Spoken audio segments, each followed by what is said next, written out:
right, this is cause number 24 DCCR 0122, State of Texas versus Katherine Welch. Ma'am, are you Katherine Welch? Yes, Your Honor. And Ms. Welch is here with her attorney, Mr. Gertz. State's attorney is present. Ms. Welch was previously in court, entered a plea of guilty to driving while intoxicated third or more, as well as a prior offense, which made it a second-degree felony offense. There was no agreement with regard to punishment. I have received the pre-sentence report, and has everyone had an opportunity to review that report? We have, Judge. I have, Your Honor. Are there any additions or corrections to that report? Not from the state, other than I want to acknowledge I have received Mr. Gertz's sentencing memorandum. I'm going to get to that too in just a second. Any additions or corrections? Aside from the one comment that I make in the sentencing memoranda about a comment that she made about rehabilitation, I think it's more of a clarification, so I'm happy to touch on that. But other than that, we don't have any additions or corrections. Okay. And Ms. Smallfino has already stated, as well as I received the sentencing memorandum at 5:47 p.m. yesterday. Going to point that out for the record. The Harris County judge got her sentencing memoranda at midnight, so. Well, it was reviewed quite early this morning, but I did review it. Ms. Smallfino, you've had time to review it as well? Same, Your Honor. Okay. Other than that, I think you all should have a couple, there's only a few, but there were some jail incident reports that should have been provided to council. Did you both receive those as well? Yes, Judge. I did. Okay, is everyone ready to proceed with sentencing then? Yes, Judge. Yes. All right, Mr. Gertz, do you have witnesses? I'm not going to call any live witnesses unless the court requires it. When we have a person present from the Dream Center, if the court wants to inquire about that, I would essentially let her come up and talk if you want to have that conversation. But Okay. I think, our focus here is going to be on the topics that we talked about or write about in the sentencing memo. And, just sort of allowing, if the court decides to do what we're asking you to do, we are open and welcome to whatever the court requires of her Sure. to enter and successfully complete. We just wanted you to have that option on the table as well. That Okay. is an option that doesn't cost the court anything. Right. Or the state anything. And for the record, I'm aware of the Dream Center and their program and what they do. And so if I have any specific questions, if we get to something where I would need that, then I appreciate them being here and I'll ask those questions. Ms. Malfino, does the state have any witnesses? No, Your Honor. All right, then argument. Judge, I want to, I recognize this is a unique case and a unique ask that we're making here. This is not something small that we're asking for. I have sort of personally taken Katherine on over the last 3+ years, I guess almost 4 years, as a project for me, if that makes any sense. And what I mean by that is I really wanted to put to the test, could this person do everything that I asked her to do to at least get her an opportunity to be here in front of you asking what we're asking for? She exceeded my expectations by doing the 90-day inpatient rehabilitation. And while she was there, she started to explore with her counselors and her therapists there some of the underlying issues that went beyond just physical addiction, but actually had to do with her mental health and some of the things that she's experienced in her life. I'm not going to detail them on the record, but the court is aware of what those things are. Incredibly traumatic events that I think she had repressed and had never really addressed and explored. And so those counselors recommended not just aftercare, but a specific outpatient program to address some of the trauma issues that she's had. She went and checked into that program, stayed for basically a year, and again, did everything we asked her to do. When, I told her to go get her own drug patch, I told her to go get her own interlock device. She did all of that. Those records should be attached to the memo. She was successful, has been following the rules, doing everything we've asked her to do. Had been going to AA, had gotten a counselor, actually reached out and befriended the director of the Dream Center to try to figure out what she can do next to sort of commit herself to her sobriety and to fixing the mental health issues that I think stem from the challenges that she faced as a young person.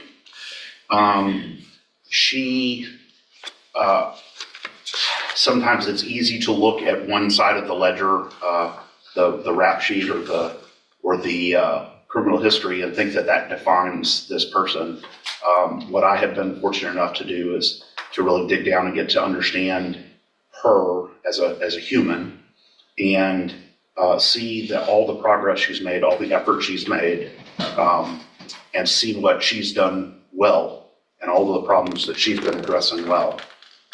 She's obviously very anxious about this day, but we've been looking forward to this day as well to be able to present that. And I want to go down on the bottom of page 2, address what I was talking about in the CSI. So that I'm not saying that this wasn't the words that came out of her mouth, but when she was asked by one of the examiners in the probation report, if she felt she needed treatment, she said she didn't feel like she needed treatment. She wasn't opposed either. I want to clarify what we mean by that. And I say this here, but what she would say, I think, is she did 90 days of detox rehab related treatment, has continued aftercare, has continued mental health care. But in terms of going to a program that is specifically targeted at people who are currently using or currently intoxicated, I think she thought that wasn't the direction that would be ideal. She will do whatever you want her to do, but I wanted to explain what that comment means. And so, because a lot of times, as you know, Judge, private rehabilitation programs will just reject you if you've been clean for 3+ years, as she has. And so they just won't even accept you at all. So I think that was just a misunderstanding or a miscommunication between the probation officer and Katherine. But nonetheless, she's willing to do whatever the court chooses here. Additionally, we've been in contact with her current parole officer. They are willing to keep her on parole instead of revoking her, depending on what the court does here. And so that was encouraging as well. I think we had the same kinds of conversations with them about her recovery and about her efforts. And so I think that was an encouraging sign from them. And then finally, Judge, you see, we didn't want to focus too much on support from the community because, again, this isn't just a run-of-the-mill case. This is a different focus. But she is married. She has a family. She recognizes the impact that all of this has had on her family and her relationships, the strain it has put on her husband, both financially and also emotionally. And she accepts responsibility for that and is asking the court to consider this extremely rare position that we're asking the court to take here. Obviously, if the court would like her to address the court, she is happy to do that, or I'm not sure how you want to proceed on that. Okay, thank you. Ms. Malfino?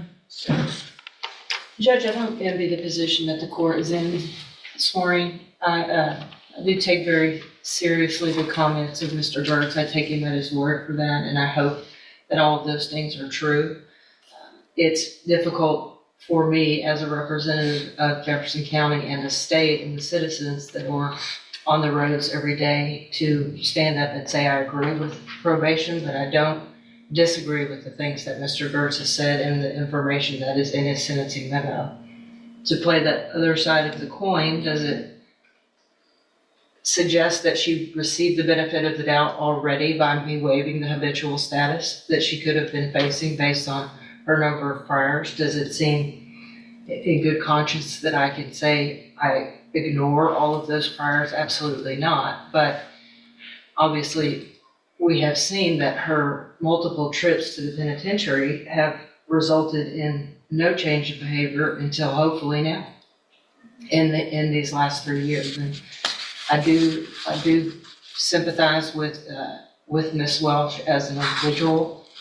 Again, it's hard for me as a assistant district attorney, to say that I concur with the punishment being probation, but I don't, again, disagree with the comments that Mr. Gertz has. We've had multiple conversations about this case. I know he's worked very diligently at it. I don't really know, Judge, and that's why it's before you, that putting her in prison for 20 years and her getting out in 2 versus an extensive probation period where she could continue the recovery she's been doing is a better option. But again, I don't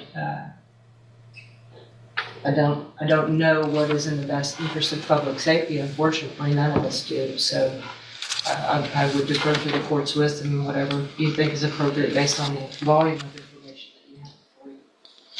All right, thank you. Anything else?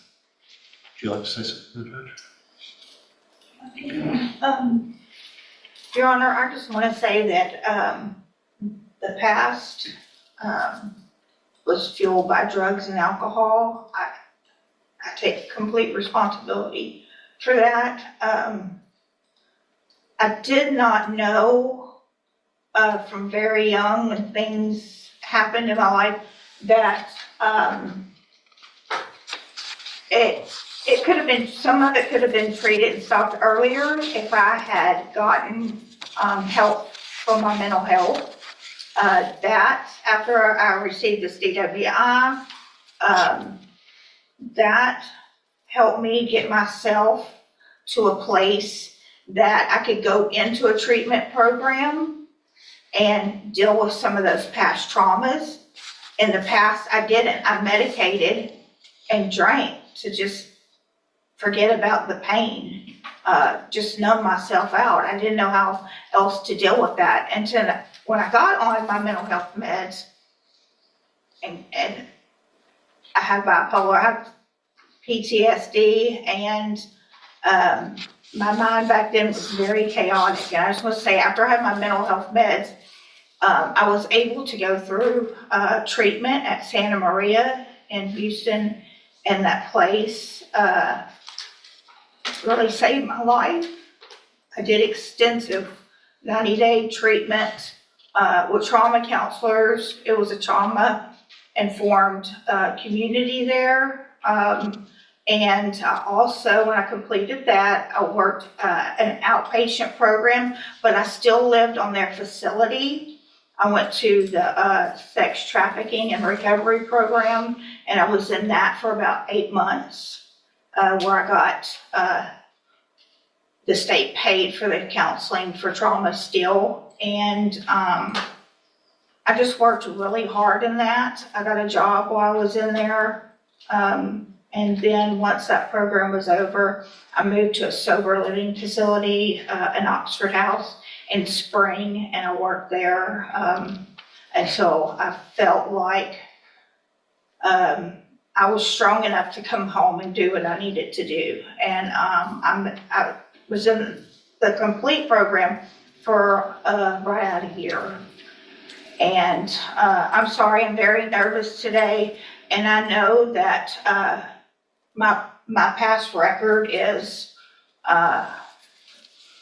like Brian said, atrocious. But you know, the things that I had to deal with within myself from when I was a little girl, those are things that you don't go to prison, even in their programs there, that you don't talk about. It's just, you just don't. And I'm asking you, please do not send me back to prison. I want to move forward. I have moved forward in my life, and this year that I've been in jail has given me more time to think and know that I am definitely headed in the right direction. I have a sponsor. I attend AA at home. I had moved on with my life as far as I could with my sobriety. I mean, I knew this charge was out there. And I think I made some good, really good choices with my Mid-County AA friends. They've helped me a lot. And I am open to anything. I will abide by all the rules and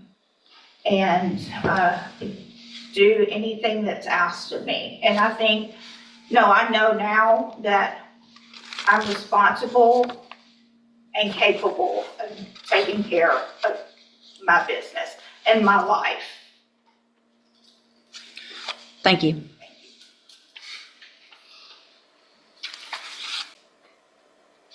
So, Ms. Welch, Ms. Malfino probably said it yet best, and I get this often, and they don't envy my position, and this is the worst part of my job. But I worked hard to get here, and it's my job. Part of my job, it's several things, and it's to look at, obviously defendants and giving chances and things like that, but it also is about making our community safe. And I have to look back, this is your 10th DWI. It's not your 5th. It's not your 8th. It's the 10th. And while I understand the trauma that you went through, that you've been to SAFE 3 times. You've been given opportunities on probation where they were revoked. You've had opportunities while you were on parole to do what you have done now. And while I appreciate what you've done, and I think that's great, and my goal isn't to, to stop any improvement, but I can't, in my opinion, in good faith, go home tonight, look myself in the mirror and say I gave somebody on their 10th DWI that your last sentence was for 15 years in prison. The one before that was for 10. The one before that, you've gone to another 10 year back in 09. I mean, this goes back to the 90s. You got a 10-year sentence in 2011. While you're on parole for that one, you get another one. So they give you 15 years and you get out and you're on parole and you do it again. The fact is, we're just lucky that you haven't killed someone in our community 9 times over, being given opportunities. I just can't do it. I'm going to find that you entered your plea of guilty freely and voluntarily. I'm going to find and your plea of true to the prior offense. I'm going to find sufficient evidence to find you guilty, and at this time find you guilty of driving while intoxicated. I'm going to sentence you to a term of 18 years in the institutional division of the Texas Department of Corrections. You will receive credit on that sentence for any time that you've been in custody that the law gives you the right to receive. You're going to be handed a trial court certification that shows this was not, well, I guess there was an agreement because the waiver of the enhancement, which could have been a 25 to life, as Mr. Gertz said. So I'm going to hand you the certification that shows this was an agreement. You've waived your right to appeal. I'm also handing you a written admonishment regarding your ineligibility to possess a firearm or ammunition. Possession, because of the judgment entered against you, you're ineligible under Texas law to possess a firearm or ammunition. Possession of a firearm or ammunition could lead to charges against you. You should read the written admonishment I provide you. If you have any questions about that, you can talk to Mr. Gertz. And Ms. Welch, I take no pleasure in this. This is extremely difficult for me. I understand to some extent addiction, and I understand that you are on a better path. However, there have been plenty of opportunities in the past where you were on a better path and you got back out and you got back on our roads again. And so good luck to you, ma'am. Thank you, Mr. Gertz and Ms. Malfino. Court will be adjourned.